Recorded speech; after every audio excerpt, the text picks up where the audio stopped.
Connaissez mieux votre Bible et vivez plus intensément avec Dieu. Bonjour, je suis Éric Babeuf. Je vous souhaite la bienvenue sur Libre Accès Académie.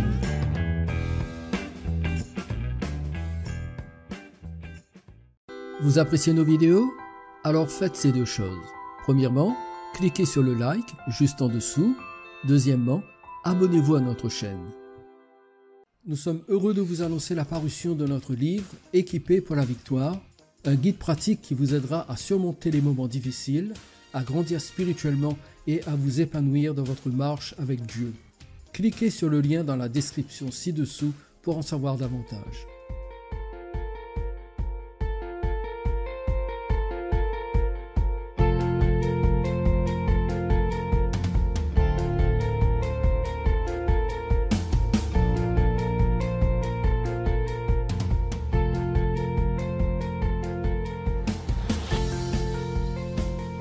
La nouvelle année est entamée et les jours filent à grande vitesse. Vous rendez-vous compte que nous sommes déjà à la fin du mois de janvier? Les choses vont-elles dans le sens que vous aviez souhaité ou avez-vous du mal à appliquer les décisions que vous aviez prises à l'aube de 2024?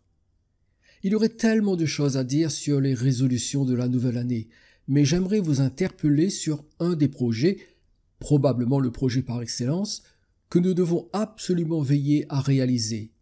Nous immerger dans la parole de Dieu.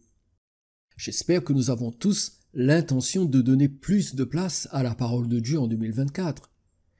C'est ma décision personnelle, car je sais que le secret de la vie chrétienne n'est pas de chanter des louanges. Si j'observe les croyants autour de moi, la plupart pensent qu'il faut s'immerger dans les chants de louanges toute la journée. Alors, ils en écoutent sans cesse, dans leur voiture, dans leur bureau, dans leur chambre, dans leur jardin, dans leur cuisine, etc. D'ailleurs, ils en savent plus sur les derniers succès musicaux chrétiens que sur le contenu de la Bible. Annoncez un concert avec un artiste chrétien connu et vous attirez une foule, mais annoncez l'étude de l'Épître aux Romains, quasiment personne ne viendra. Beaucoup de chrétiens se mentent à eux-mêmes, mais ils ne le savent pas. Je vais dire une vérité qui risque d'en choquer certains, mais si vous croyez aimer Dieu tout en négligeant de lire et d'étudier votre Bible, cela signifie qu'en réalité, vous n'aimez pas Dieu. Dieu est invisible et intangible à nos sens physiques. Cependant, il communique avec nous par les Saintes Écritures. Quand nous lisons et étudions notre Bible, que ce soit de façon individuelle ou dans une rencontre publique d'enseignement, nous passons du temps avec Dieu.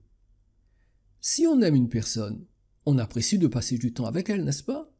Mais si nous la négligeons, si nous la fuyons, n'ayant jamais le moindre temps à lui consacrer, nous prouvons que nous ne l'aimons pas vraiment. C'est simple. Si nous aimons réellement Dieu, nous cherchons à passer du temps avec lui dans sa parole. Si nous négligeons cette parole par laquelle il communique avec nous, nous montrons que nous ne l'aimons pas comme nous le prétendons et croyons. Et j'ajoute que chanter des louanges ne prouvera jamais que vous aimez Dieu. C'est juste une indication que vous aimez chanter les louanges, mais cela ne certifie aucunement que vous aimez Dieu. Jésus a été clair dans Jean chapitre 14, verset 23. « Si quelqu'un m'aime, il gardera ma parole, et mon Père l'aimera, nous viendrons à lui, et nous ferons notre demeure chez lui. » Il ne dit pas « si quelqu'un m'aime, il chantera des louanges ». Non. « Si quelqu'un m'aime, il gardera ma parole. » Nous aimons Dieu selon ses critères à lui, et non selon les nôtres. La louange est importante, mais elle ne remplacera jamais la place de la parole de Dieu dans notre cœur. Je préfère 1000 fois étudier l'Épître aux Romains avec un prédicateur qui se consacre à l'enseigner que me rendre à un concert de louanges avec le meilleur chanteur du moment. Pourquoi? Parce que je préfère 1000 fois entendre Dieu me parler et sanctifier ma vie que ressentir des frissons pour mon plaisir personnel. Le cœur du problème aujourd'hui, c'est que la louange est devenue un veau en fonte. Voyez pour cela Exode chapitre 32. Elle a remplacé Dieu dans l'affection et la dévotion de nombreux chrétiens. Trop de croyants aiment plus chanter des louanges que s'appliquer à connaître Dieu dans sa parole. S'il n'y a pas un retour sincère et humble vers les Saintes Écritures, le christianisme actuel ne dépassera pas le niveau superficiel dans lequel il est embourbé en ce moment. Il est grand temps de prendre en compte ce que Dieu dit dans Ésaïe chapitre 8 verset 20. Il faut revenir à la loi et au témoignage. Si l'on ne parle pas de cette manière, il n'y aura pas d'aurore pour ce peuple.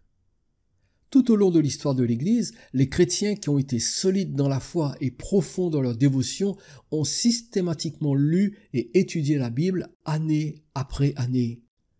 Qu'en est-il de nous ? Le début d'une nouvelle année est une excellente occasion de prendre un nouveau départ.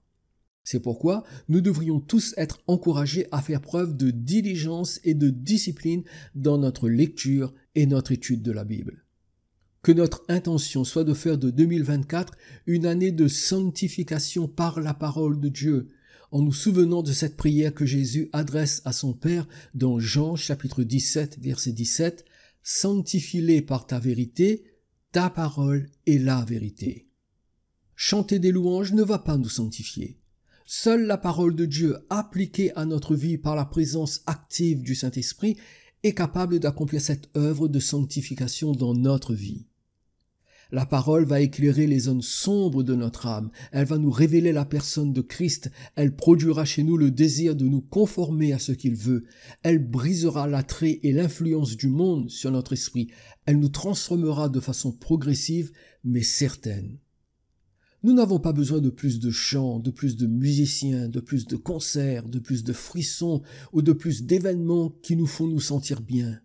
Nous avons besoin de l'illumination que produit la parole de Dieu sur les yeux de notre cœur afin que nous voyions la gloire de Christ et que nous soyons transformés à son image. Éphésiens chapitre 1er, versets 18 et 19, 2 Corinthiens chapitre 3, verset 18. Nous devrions d'abord considérer 2 mauvaises motivations pour lire et étudier la parole de Dieu. Premièrement, nous ne devons pas le faire simplement pour recueillir des informations. Il y a des millions de personnes non régénérées dans les églises, les facultés et les séminaires de théologie qui ne connaissent pas Dieu et n'ont jamais été transformées le moins du monde par leurs études. Deuxièmement, nous ne devrions pas non plus le faire simplement comme une tâche supplémentaire que nous ajoutons sur notre liste d'activités quotidiennes. Des millions de croyants sont tombés dans ce piège et ils n'en retirent aucun bénéfice spirituel. C'est pourquoi nous devons venir à la Bible, non pas comme si nous faisions quelque chose par devoir, en cochant la liste des choses à faire, mais comme des personnes avides que Dieu se révèle à elles et transforme leur vie en profondeur. Le but de la lecture et de l'étude de la Bible, c'est la sanctification, la transformation et la croissance en sainteté. La déclaration de Jésus dans Jean chapitre 17, verset 17 est une merveilleuse demande que le Fils fait au Père. Il demande au Père de sanctifier tous les croyants par la vérité et il assimile cette vérité à la parole de Dieu. Il y a 3 choses que nous devons faire lorsque nous examinons cette requête de notre Seigneur. Premièrement, considérons le sens de la sanctification. Au niveau le plus élémentaire, la sanctification est la mise à part et la consécration pour Dieu. Par exemple, le jour du sabbat dans l'Ancien Testament était mis à part comme appartenant exclusivement à Dieu. Exode, chapitre 31, verset 15.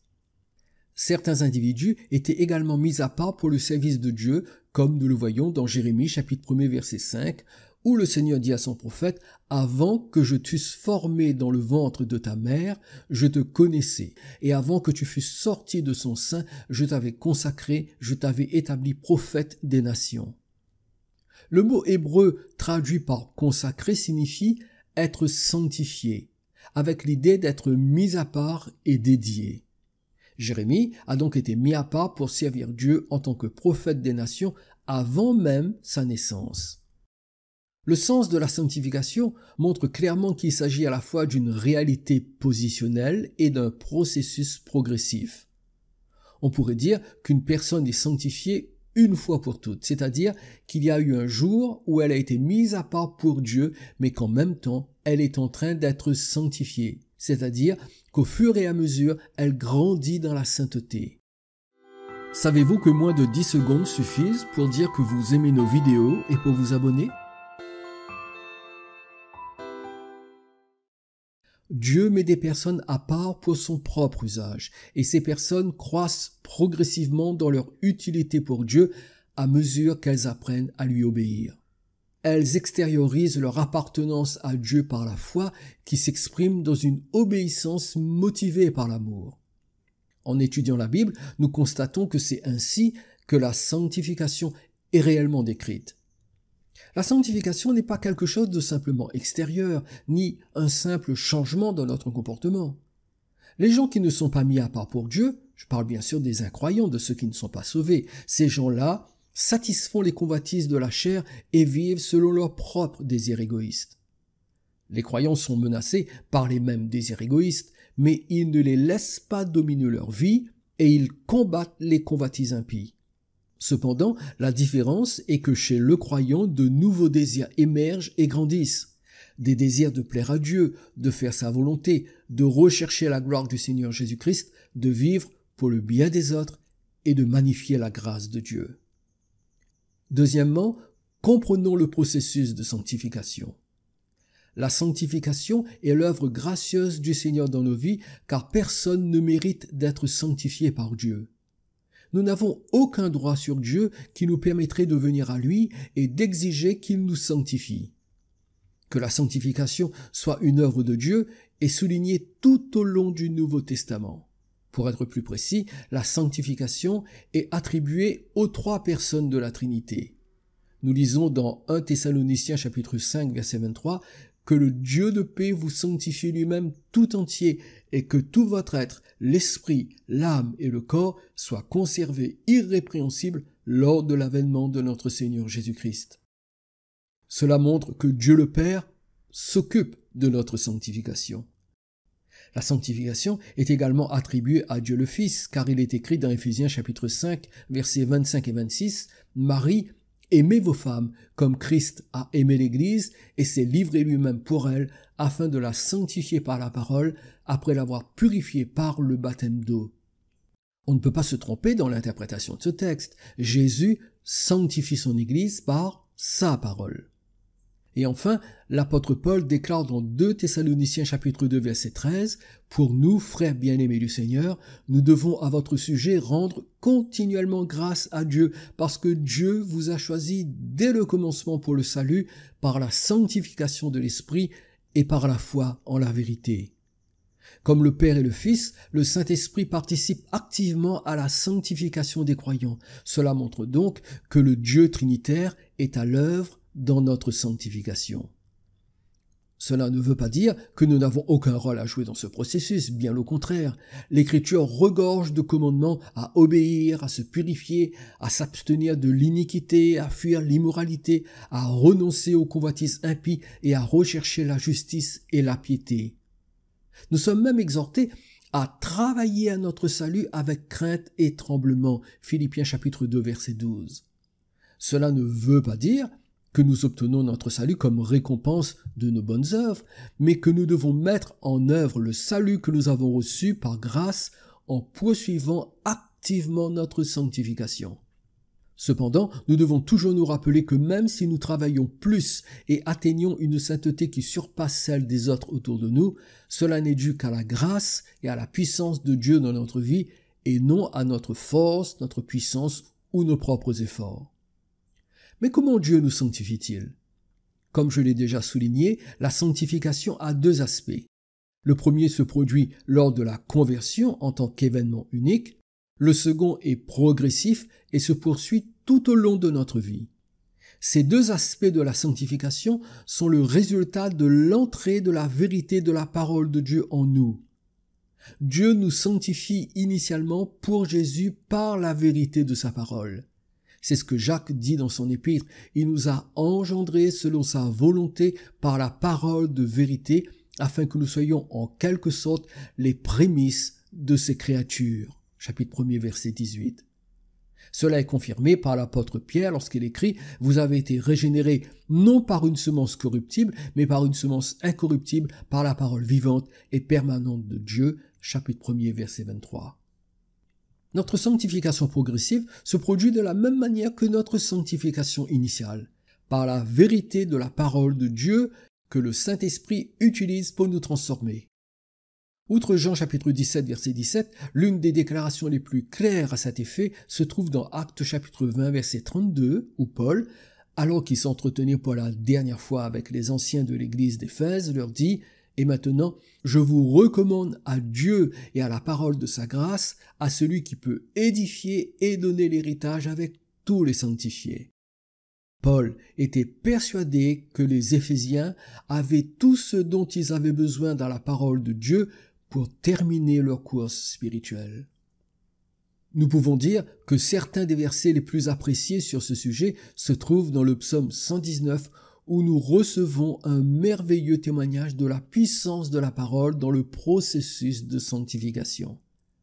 Par exemple, au verset 104, le psalmiste dit « Par tes ordonnances, je deviens intelligent. Aussi, je hais toute voix de mensonge. » Nous apprenons dans ce psaume que la personne qui reçoit la parole de Dieu avec foi acquiert une compréhension de la vérité, du péché, de la sainteté, de la justice, de la sagesse et du salut.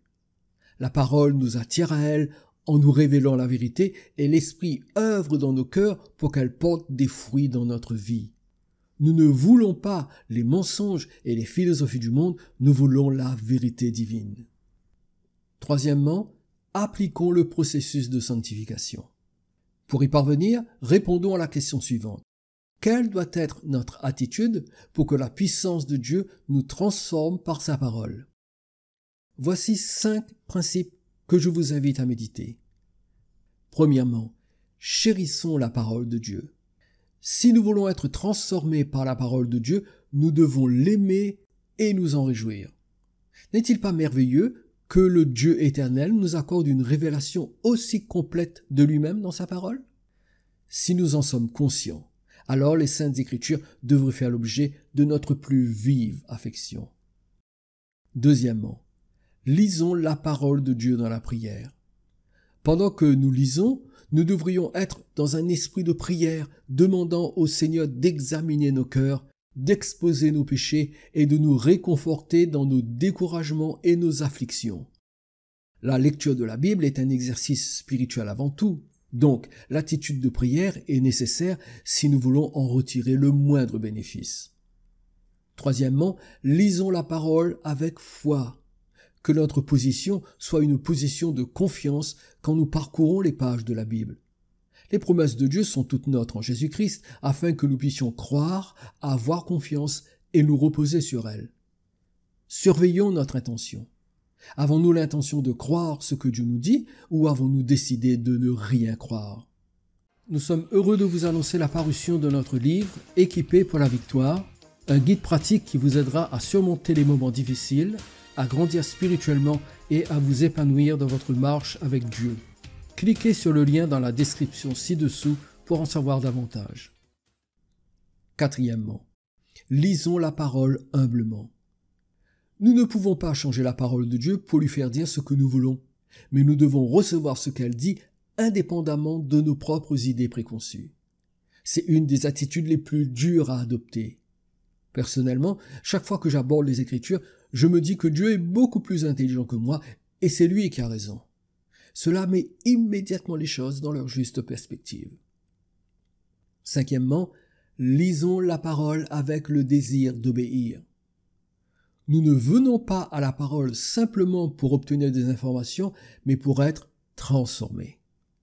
Cet objectif ne peut être atteint que si nous prenons position pour une obéissance totale. Nous devons lire la parole avec comme disposition de cœur le désir de la mettre en pratique. Ce n'est pas un extra, c'est le minimum. Si nous lisons et étudions la parole en gardant ces 5 principes à l'esprit, Dieu sera fidèle pour œuvrer en nous et nous sanctifier par sa parole. Serons-nous fidèles à venir humblement et fidèlement à la parole de Dieu chaque jour avec un cœur qui désire la sainteté? Je prie pour que ce soit le souhait de votre cœur alors que nous poursuivons cette nouvelle année. Tous ensemble, faisons de 2024 une année de sanctification par la parole de Dieu. Que le Seigneur vous bénisse. Je vous dis à bientôt. Avez-vous fait la paix avec Dieu et êtes-vous prêt à le rencontrer? Avez-vous l'assurance de votre salut? L'évangile de Jean au chapitre 3 et au verset 16 déclare « Car Dieu a tant aimé le monde qu'il a donné son Fils unique afin que quiconque croit en lui ne périsse point, mais qu'il ait la vie éternelle. » Dieu vous aime et vous offre le don de la vie éternelle. Vous pouvez être sauvé parce que Jésus s'est offert en sacrifice sur la croix pour que vous soyez réconciliés avec votre Créateur. Croyez que Jésus est mort et ressuscité pour votre salut. Demandez-lui de vous pardonner vos péchés et soumettez-vous à lui de tout votre cœur. Confessez que Jésus est le Seigneur de votre vie et prenez la décision de vivre selon ses enseignements. Que la paix de Christ remplisse votre âme et que sa présence vous accompagne chaque jour.